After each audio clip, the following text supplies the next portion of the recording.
Hi. ఒకరోజు నేను నిర్ణయం తీసుకున్నాను.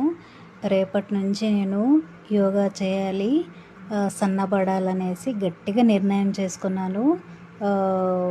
తెల్లవారుజాము అంటే 5 గంటలకు లేచాను నేను. లేచి యోగా చేస్తూ ఉన్నానన్నమాట. యోగా చేసి ధ్యానం చేస్తూ ఉన్నాను. యోగా చేసినప్పుడు ఎక్సర్సైజ్లు చేశాను, కొద్దిసేపు ధ్యానం చేశాను. ఆ ధ్యానంలో కూడా ఈరోజు నేను ఏం టిఫిన్ చేయాలి, తెల్లవారిపోతూ ఉంది కదా, ఇల్లంతా క్లీన్ చేయాలి, గిన్నెలు కడగాలి, మళ్ళీ టిఫిన్ చేయాలి, కాఫీ చేయించాలి ఇంట్లో వాళ్ళకు అని మైండ్ సెట్ ఉందన్నమాట నాకు. మళ్ళీ ఇవన్నీ చేయకపోతే మా ఇంట్లో ఏమనుకుంటారో, మా అత్త వాళ్ళు, మా హస్బెండ్ అని మైండ్లో ఉంది. అప్పుడు ధ్యానం చేస్తున్నాను, యోగా చేస్తున్నాను. దీనిపైన నాకు మనసు లేదనమాట. ఇంట్లో పనులు ఎప్పుడు చేయాలి, 7 గంటలు అవుతుంది కదా అనేసి యోగా నుంచి లేచాను. లేచి మళ్ళీ ఇల్లంతా క్లీన్ చేశాను, ముగ్గు పెట్టాను. ఇంట్లో లేచినటువంటి మా అత్త, మా హస్బెండ్కి కాఫీ పెట్టించాను. మళ్ళీ టిఫిన్ బ్రేక్ఫాస్ట్ రెడీ చేశాను, వాళ్ళకి పెట్టాను. నేను స్నానం చేశాను, పూజ చేశాను. మళ్ళీ ఒక గట్టి నిర్ణయం తీసుకున్నాను అనమాట. నేను కొద్దిసేపు 11 నుంచి 12 వరకు ఒక 1 అవర్, హాఫ్ అన్ అవర్ అయినా ధ్యానం చేసుకుందాము అనేసి, మనసు అనేది ప్రశాంతంగా ఉండాలంటే ధ్యానం చేయాలి కదా అనేసి అనుకున్నాను. 10:30, 11 ఆ టైంలో ఇంకేం బ్రేక్ఫాస్ట్ అయిపోయింది, ఇంట్లో పనులన్నీ అయిపోయాయి.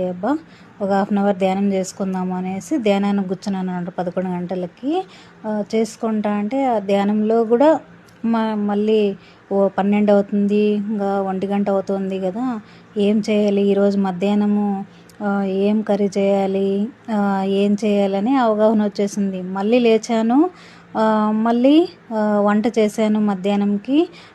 మళ్ళీ అందరికీ పెట్టేశాను, గిన్నెలన్నీ కడిగేశాను. మళ్ళీ మార్నింగ్ నుంచి అలా డిస్టర్బ్ అయింది. ఇప్పుడు చేద్దామన్నా చేయలేకపోయినాను.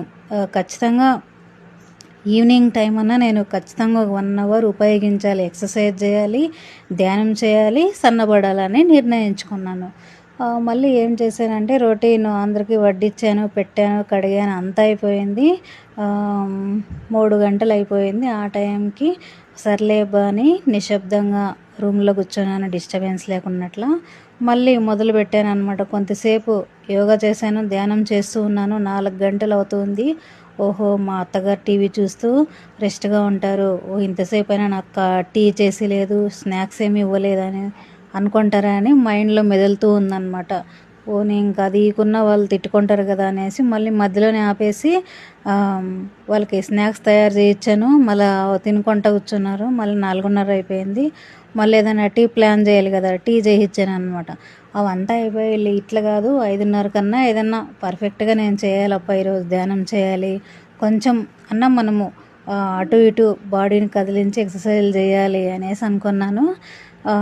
సర్లే అని మళ్ళీ వచ్చి నిశ్శబ్దమైనటువంటి రూమ్లోకి వచ్చేసి మళ్ళీ మొదలు పెడదాం అనుకున్నాను. మళ్ళీ 10 నిమిషాలు చేసేం లేదు, నా మైండ్ అంతా అక్కడే ఉంది. 6 గంటలు అవుతుంది, మా హస్బెండ్ ఆఫీస్ నుంచి వస్తాడు కదా, 7 గంటలకే అతనికి అన్నీ రెడీ అయ్యి పెట్టిండాలన్నమాట అనేసి, ఇంకా 5:30, 6 అవుతుంది కదా, మా హస్బెండ్ 7 గంటలకు వచ్చేస్తాడు అనేసి అతని మైండ్లో అదే అనిపిస్తూ ఉందన్నమాట. మళ్ళీ ఇట్లా కాదని మళ్ళీ లేచాను, మళ్ళీ మొదలు పెట్టాను అనమాట. పని మొదలు పెట్టేసి 8 గంటలు అయిపోయింది. ఇంకా అసలు మార్నింగ్ నుంచి చేయడము, ఆ పని చేయడం, ఈ పని చేయడం అలసట అయిపోయింది. ఎప్పుడెప్పుడు పనుకుందామా అనిపించింది. నిద్రపోయాను. అసలు లేడీస్కి అనేది రెస్ట్ ఎక్కడ ఉంటుందండి చెప్పండి. అందరూ అంటారు కదా, ఇంట్లో లేడీస్ ఏం చేస్తారండి, ఎప్పుడు రెస్ట్గానే ఉంటారు, ఏం పనులు చేస్తారు అని అంటారు కదా. కనీసం అర్ధగంట కూడా మనస్ఫూర్తిగా ధ్యానం చేసుకోవాలి. ఏదైనా మనము చిన్న చిన్న ఎక్సర్సైజులు చేసుకోవాలన్నా కూడా మనకు ఇంట్లో పనులపైనే మనకు ధ్యాస ఉంటుందన్నమాట. మనం చేసే పనిపైన ఏదైనా మన హెల్త్ గురించి కేర్ తీసుకోవాలన్నా కూడా మన మీద మనకే ఉండదన్నమాట, ఇవే ఉంటాయి.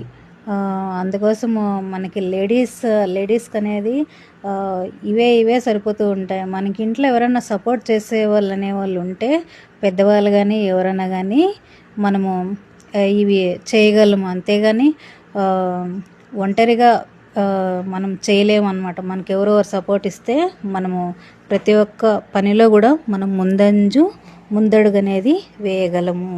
అవునా ఫ్రెండ్స్? పెద్దవాళ్ళందరూ చూసుకొని ఇంట్లో పెట్టుకొని చూసుకుంటూ ఉంటాం కదా, అలా పెద్దవాళ్ళకి రెస్పెక్ట్ ఇచ్చి వాళ్ళకు తగిన వాళ్ళకు టైం వాళ్ళకి టిఫిన్, టీ, కాఫీలు, స్నాక్స్లు అలా మనమే చేసి పెట్టి అన్నీ చూసుకొని చేయాలంటే మనము ఉంటాము. ఇక్కడ పెద్దవాళ్ళని చూసుకోక ఇంట్లో పెట్టుకోకుండా వాళ్ళంతకు వాళ్ళే భార్యాభర్తలు స్పేర్గా ఉండి హ్యాపీగా ఉంటారు కదా, ఏ పని లేకున్నట్లా. వాళ్ళైతే ఇలాంటివన్నీ చేసుకోవచ్చండి. టైము బ్రేక్ఫాస్ట్ చేసి యోగా, ధ్యానము ఏమాత్రం మైండ్ అనేది డిస్టర్బ్ లేకుండా అలాంటి వాళ్ళు చేసుకోవచ్చు. అంతేగాని ఇప్పుడు మన ఇంట్లో పెద్దవాళ్ళు ఉన్నప్పుడు ఇలాంటివన్నీ కుదరవని నేను అనుకుంటున్నాను. మీకు ఎలా అనిపించిందో నా వీడియో అనేది ప్రతి ఒక్కరు కామెంట్ చేయండి. నేను చెప్పిండేది మీకు రైటా రాంగా అని నా మనసులో అయితే అదే ఉందండి. మ్యారేజ్ అయినప్పటి నుంచి నేను ఇలా థింక్ చేస్తున్నాను. ఏదైనా ఒక పనిపైన ధ్యాస పెడదాము, ఒక 1/2 అవర్ యోగా చేద్దాము, ఎక్సర్సైజ్ చేద్దాము, సన్నగా అవుదాము, హెల్తీగా బాడీని పెట్టుకుందాము అన్నా కూడా ఇప్పటి వరకు నాకు కుదరతలేదన్నమాట. అందుకోసం మీ లైఫ్లో కూడా ఇలా జరిగిందా? నేను చెప్పిండేది నిజమా అబద్ధమా ఏమనుకుంటున్నారు? నాకు అందరూ కామెంట్ చేయండి ఫ్రెండ్స్. నా వీడియో అందరికీ నచ్చినట్లయితే ట్రెండింగ్ ఉన్న ఛానల్ని ఇలానే ఎంకరేజ్ చేస్తూ ఉండండి. మంచి మంచి వీడియోస్ అనేది మీకు అందిస్తూ ఉంటాను.